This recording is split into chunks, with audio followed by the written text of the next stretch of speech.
Hey friend, welcome back to the channel. My name is Kamran and welcome back to a brand new segment of this channel known as 2-Minute Tech, where I share you the most important and most unknown tips and tricks about technology that you might not know. And in this video, we are going to talk about how you can split screens in Windows. So without wasting any time, let's get started.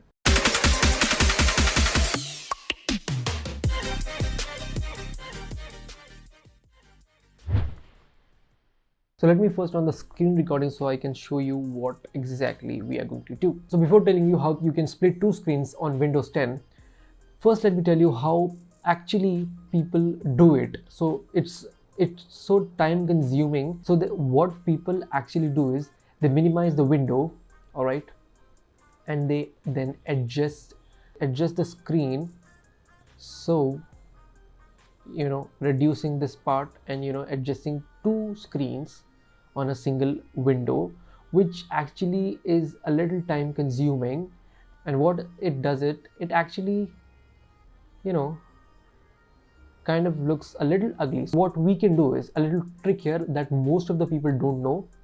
What you can do is, let me just maximize this window. So what you can do is just hold on the top of the window of the screen which you are using and then drag it all the way left or all the way right, and then select the other screen, and that's it. Now the window is splitted in two screens. Now you can actually use these two windows at the same time, and comparing with the previous version, this looks absolutely beautiful. I generally use this split screen feature when I am taking notes from my Kindle, or sometimes when I'm scripting. So on the one half I will be having my browser open, and the other half will be used by Notion, which I use to write my script. That's been it, guys. It was 2 minutes tech.